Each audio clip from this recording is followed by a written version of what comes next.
Смотри, уже можно провалиться. Как дети рискуют жизнью в игровых комнатах. Слышу крик, прибегаю, она лежит на полу. И говорит: мама, я не могу двигаться. Переломы позвоночника, травмы конечностей, сотрясение мозга – типичные последствия прыжков на батуте. Вплоть до смертельных случаев. Зачем предприниматели играют на здоровье? Понос, рвота, температура. Пройти квест и не сойти с ума. Чем грозит детской психике страшное развлечение? Заработать, например, НРС, нервные тики. Почему в законе нет четких правил для детских развлекательных заведений? Попробуем разобраться в специальном репортаже.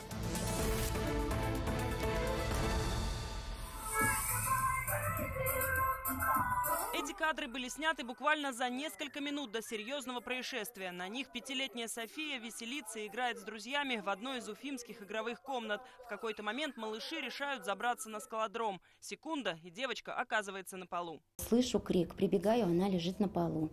И говорит: мама, я не могу двигаться. Лежит, говорит: у меня спина болит. Ребенка доставили в больницу. Врачи диагностировали компрессионный перелом 2 позвонков. 2 недели Софии придется лежать на специальной вытяжке. Мне больно. Больно? Где больно? Вот руки нужно вниз, чтобы вот вытягивание происходило. И вот она жалуется, что ей больно, каждый раз пытается руки поднять. Вот тот самый импровизированный скалодром. Его высота около 2,5 метров. С какой именно высоты упал ребенок, неизвестно. Этот момент никто не видел. Все обернулись уже на крик. Девочка лежала не на матах, а на полу. Вот видно, что они не закреплены. И, очевидно, во время игры их просто сдвинули в сторону. Страховочные тросы здесь не предусмотрены вовсе. Кроме того, никто из сотрудников в этот момент не присматривал за детьми. Теперь, после инцидента, признает владелец игровой комнаты, стало понятно, что скалодром небезопасен. Так как я все это делал сам, собственно, свою вину признаю, ответственность беру на себя. Значит, по лечению мы поможем девочке. Здесь буду как-то конструктивно менять, либо вообще убирать этот скалодром, чтобы было безопасно для детей. Сейчас Следственный комитет начал проверку по этому факту. Между тем, подобные происшествия в игровых центрах отнюдь не редкость, говорят медики. Всего за полгода, по данным детской республиканской больницы, пострадали 130 посетителей батутных центров. Один из таких инцидентов запечатлела камера видеонаблюдения в Уфе. 10-летний ребенок провалился в отверстие между матами и получил сотрясение головного мозга. Это не относится к спорту, это больше развлечение. И бесконтрольное такое, особенно без участия тренера, может привести к микросотрясениям головного мозга. Травма, а может быть иногда, если падают не на мягкое место, а на твердое, вплоть до смертельных случаев. Их надо научить, куда падать, на бок там или что-то еще, но никак не на затылок, никак не вперед лицом. Этим летом трагедия едва не закончился с Сабантуй в Чешминском районе. Батут начал сдуваться и перевернулся вместе с 10 детьми. Только чудом обошлось без серьезных травм. А это кадры, снятые уже в Астраханской области. Плохо закрепленную конструкцию снесло порывом ветра. Внутри находились дети. 2 получили тяжелейшие травмы. 1 ребенок пал в кому. Врачам с трудом удалось его спасти. В этом году прокуратура Башкортостана проверила подобные аттракционы по всей республике и выявила более 70 нарушений. Батуты не были надлежащим образом закреплены, устойчивость отсутствовала, скользили по полу. Допускалось большее количество детей одновременно, а конструкция это не предусмотрена. Ух ты, какой молодец! Держись, держись, держись, давай, давай. Маленький Захар только сейчас пришел в себя после праздника еще в одной уфимской игровой комнате. На видео, которое сняли родители, дети играют с кучей мишуры. После дискотеки с фольгой вышли с очень грязными, черными просто руками. Мы их отмывали в туалете, все с мылом, и лицо, и руки, все было черное. Уже дома, рассказывает мама двойняшек Елена Сапожникова, у малышей началась рвота. Сначала начала рвать одного, дома присоединился уже и второй, понос, рвота, температура, все признаки ротавируса. А так как в садике больше не было таких случаев, соответственно, я делаю вывод, что это не из садика они принесли эту инфекцию, а, скорее всего, с игровой. Подхватить ротавирус или кишечную инфекцию в детских развлекательных центрах проще простого, говорят врачи. Эти болезни передаются контактно-бытовым путем, в том числе через обсемененные бактериями поверхности игрушек, особенно если эти игрушки редко дезинфицируют. Очень часто ротавирусная инфекция может как раз быть в местах большого скопища детей. Это игровые комнаты, это какие-то развлекательные мероприятия, да? Поэтому прежде чем посещать такие места, надо понять, что надо хорошо мыть руки, надо иметь с собой влажные салфетки. Родители Захара обратились в Роспотребнадзор с просьбой проверить игровую комнату, где они побывали, на соблюдение санитарных норм. Пока Роспотребнадзор занимается проверкой, мы решили провести свой небольшой эксперимент. Мы пройдем по нескольким игровым комнатам в Уфе и проверим их. В этом нам поможет вот эта замечательная девочка, зовут ее Даниэла. Даниэла, поможешь нам? Да. Хорошо, пошли. Начать решаем с того самого развлекательного центра, на который поступила жалоба. Мы платим за вход и попадаем с ребенком в игровую зону. На первый взгляд чисто, но стоит в буквальном смысле копнуть поглубже среди поролоновых кубиков и находим впечатляющее количество грязи. Очевидное даже для ребенка. Фу. Это чистый кубик или грязный? Грязный. Сильно грязно? Да. Вот чистый, а вот грязный. Это тоже грязный, я его не оставляю. От пыли, поднявшейся в воздухе, Даниэла, страдающая аллергией, начинает надрывно кашлять. Однако администратор такое количество грязи удивительным не посчитала. Это пыль, которая оседает от одежды, от носков. Меня не надо снимать, снимайте кубики с грязью. За день даже вот это может осесть пыль. Я вот эту пыль, вы меня даже не удивили, с дна мы поднимаем эти кубики, естественно, они самые грязные. Нам рассказали про то, как снимают уборку для Инстаграма и про особый пунктик на чистоте. Каждый день мы пылесосим и моем все. У нас пунктик на чистоте. Вот у нас видео в Инстаграме есть, каждый раз мы уборку показываем свою. Между тем мы с Даниэлой отправляемся дальше. На этот раз игровая комната в популярном торговом центре. Что это? Это пыль. Паутина, сгустки волос, грязи практически в каждом углу. Поролон рассыпается от ветхости, что весьма опасно. Его частички могут попасть ребенку в дыхательные пути. От того, что они крошатся, у них износ.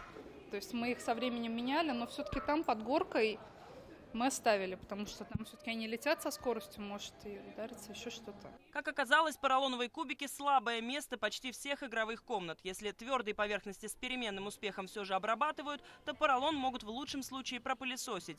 Как его дезинфицируют, не смогли объяснить и в этом крупном батутном центре. Здесь вообще никогда не убираетесь?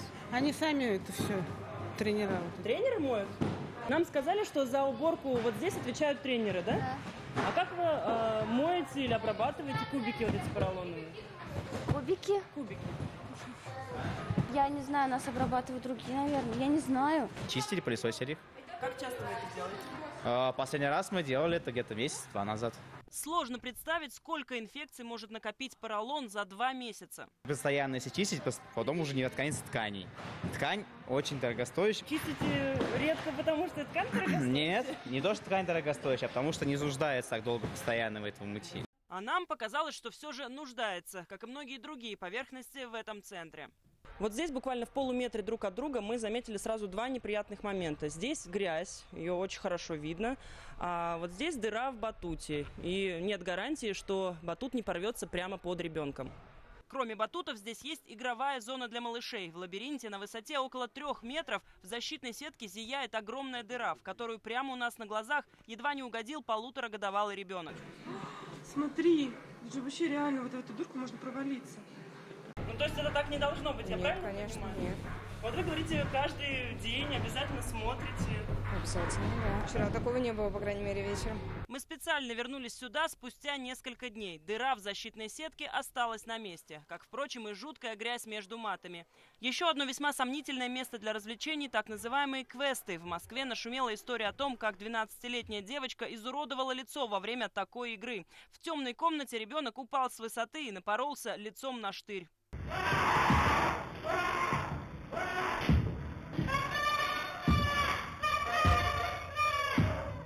О том, какую психологическую нагрузку при этом испытывают дети, организаторы задумываются редко. В Уфе мы находим квест с возрастным цензом 8+.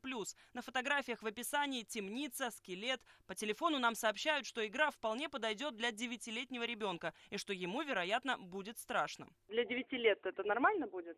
Да, да. Ну, вообще страшно? Пугаются дети? Кто-то пугается, кто-то нет. От людей зависит. Обычно из этой комнаты выходят на эмоциональном подъеме. Кто ставил вот этот возрастной ценз? Кто оценивал ваш квест на уровень психологической нагрузки для ребенка? Никто не оценивал, мы сами. Сами решили, что такое ограничение по опыту. Ни в одном квесте не оценивают никакие психологи. По мнению организатора, этот квест не представляет опасности для детской психики. Ну да, атмосфера немножко такая тюремная, как сказать, темница все-таки. Но ничего страшного, ничего пугающего Скелет может испугать только маленького ребенка. Однако в этом помещении есть еще одна комната, которую нам не показали. Там, например, детей встречает висельник-манекен. По словам психологов, не стоит недооценивать высокую эмоциональную нагрузку, которую испытывают дети при прохождении страшных квестов. Некоторым детям достаточно будет, даже по собственному желанию, один раз увидеть вот этого висельника всего в крови, чтобы заработать, например, энурез, например, заработать нервные тики, например, начать заикаться. С одного раза этого достаточно. После событий в Зимней Вишне детские развлекательные центры республики также были проверены на соблюдение норм пожарной безопасности. Количество нарушений исчисляется тысячами. В ходе проверок у нас было выявлено более 17 тысяч нарушений требований пожарной безопасности. С судами было принято решение о приостановке деятельности 18 объектов. Оказалось, что в игровых комнатах зачастую нет огнетушителей, систем оповещения, а сотрудники не знают, что первым делом в случае пожара они должны эвакуировать детей. Один из таких объектов, который был закрыт, батутный парк в городе Октябрьском. Для отделки стен и пола в нем использовались материалы с неизвестными показателями пожарной опасности. Образец линолеума помещается непосредственно в зону теплового воздействия. Подвергнем испытанию по определению группы воспламеняемости.